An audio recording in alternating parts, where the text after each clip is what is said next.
Hello everyone, welcome back to my YouTube channel. So कैसे हैं आप सभी? आई होप जैसे भी हो अच्छे हो, हेल्दी हो, स्टे हैप्पी ऑलवेज।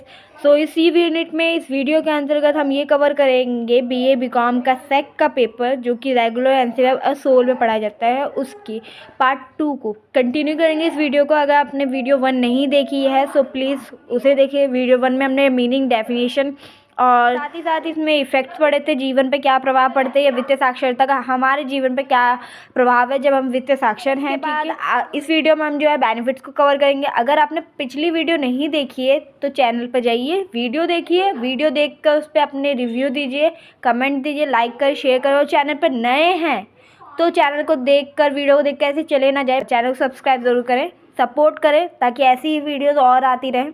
सो ज़्यादा बकवास नहीं करेंगे तो आगे बढ़ते हैं।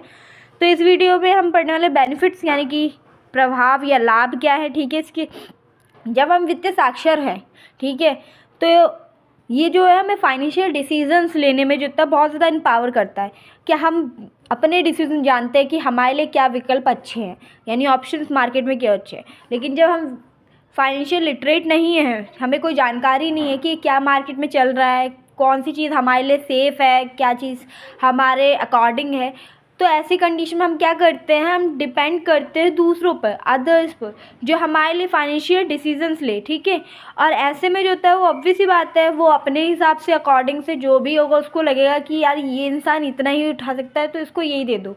लेकिन जब अगर हम खुद अपने आप फाइनेंशियल डिसीजंस लेते हैं, ठीक है, अपने आप हमें मालूम है, अगर हमारे पास रिस्क मैनेजमेंट या रिस्क उठाने की पावर ज़्यादा है, जोखिम ज़्यादा झेलने की क्षमता है, तो ऐसे में हम ऑब्वियसली हाई रेट वाला देखेंगे जिसमें हम हाई इंटरेस्ट रेट और रिटर्न्स भी मिले, ठीक है, तो वो चीज़ देखेंगे। लेकिन अगर हम ऐसे हैं कि हमारे पैसे जो है डूब जाए या कहीं पे भी चले जाए, चाहे कम ही पैसा मिले लेकिन वापस हमें उतना पैसा मिल जाए, तो ऐसे में हम कम जोखिम वाले हैं, तो हम उसके अकॉर्डिंग जो है मार्केट में जो भी ऑप्शन अवेलेबल होगा उसको देखेंगे, ठीक है। योजना जो चल रही है वो हमारे लिए कैसे अच्छी है, क्या नहीं है, ये सारी चीज़ें देखनी, ठीक है। लेकिन जब हम बात करते हैं तो इस चीज़ में जो था हमें फाइनेंशियल लिटरेट होना पड़ता है ताकि हम देख सकें कि मार्केट में चल क्या रहा है और उसके अकॉर्डिंग क्या क्या ऑप्शन हमारे लिए अच्छे हैं, ठीक है।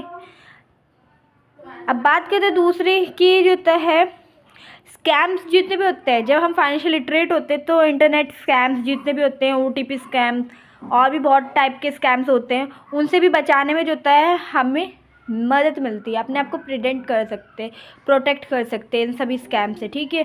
और फाइनेंशियल लिटरेट होंगे तो हम अपनी जो है इंक्रीज़ कर सकते हैं लिवलीहुड।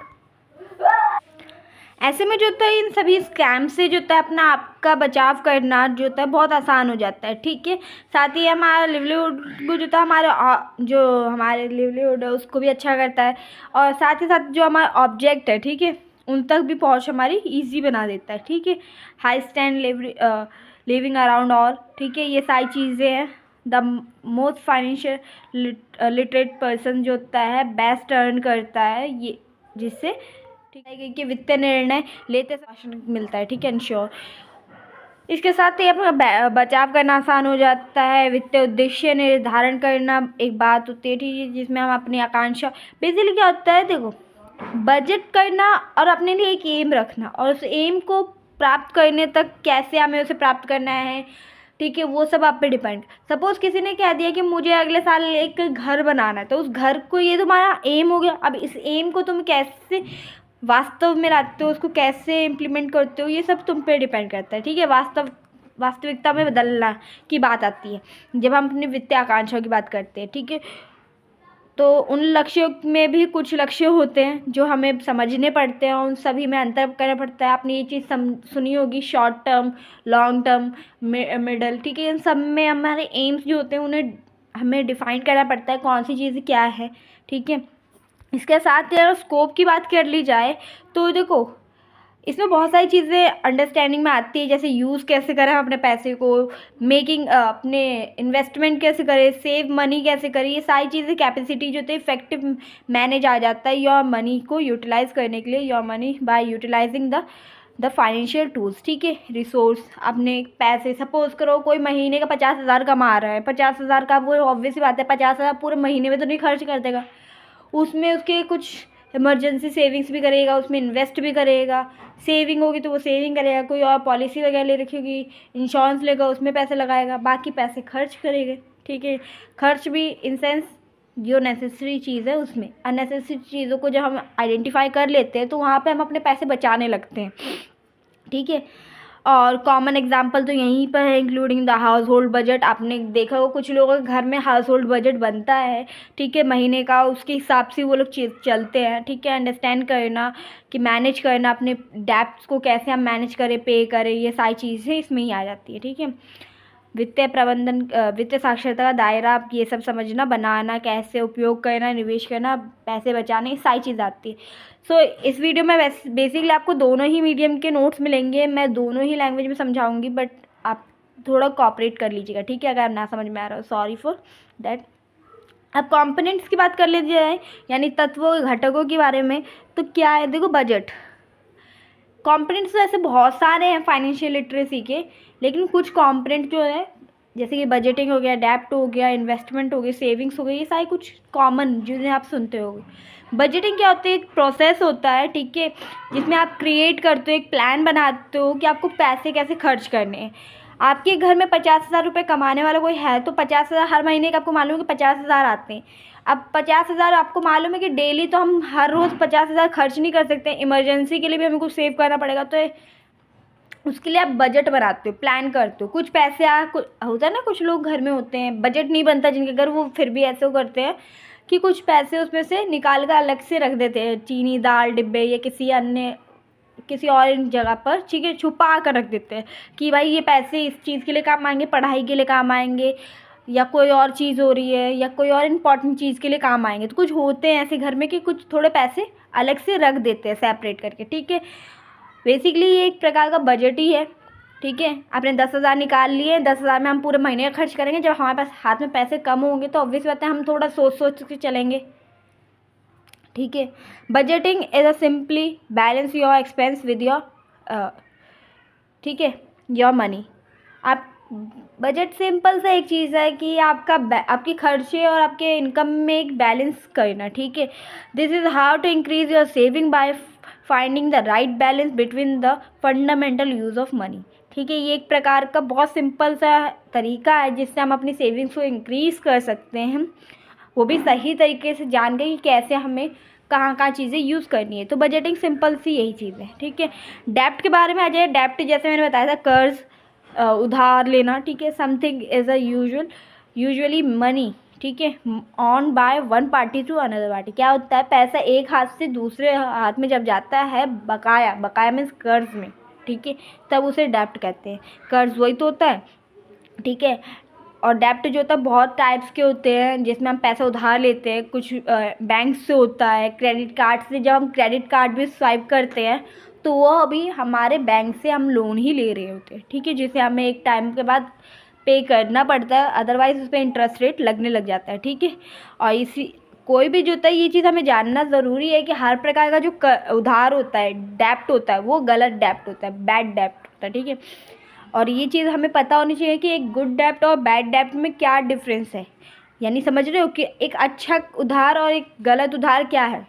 देखो, गुड डेप्ट वो सब डेप्ट होते हैं जिसमें हम अपनी डेली नेसेसरी या हमें बहुत ज़रूरत की चीज़ें, उस चीज़ के लिए हम खरीद रहे हैं, ठीक है, या ले रहे हैं, जिसमें हम एजुकेशन के लिए ले रहे हैं, ठीक है, या आपके घर के लिए ले रहे हो, या कोई और चीज़ के लिए, तो वो गुड डेप्ट्स में काउंट होता है। लेकिन अगर आप अपनी लग्जरियस चीज़ों के लिए डेप्ट लेते हो, ठीक है, परचेज़ करते हो, जैसे कार लेते हो, अगर आपके पास एक व्हीकल है, चाहे वो फिर आपकी मोटर बाइक हो या कोई और चीज़ हो, साइकिल ही बेसिकली हो, या फिर आपके पास एक कार है लेकिन आपको मार्केट में एक नई कार आई, आपने वो चाहा कि मुझे तो ये कार खरीदनी है, ये थार खरीदनी है, लेकिन आपके पास कार है लेकिन फिर भी आपने थार खरीदनी, तो ये बैड डेप्ट में आएगा। उस कार को खरीदने के लिए आपने पैसे उधार लिए, ठीक है, तो ये बैड डेप्ट में आएगा।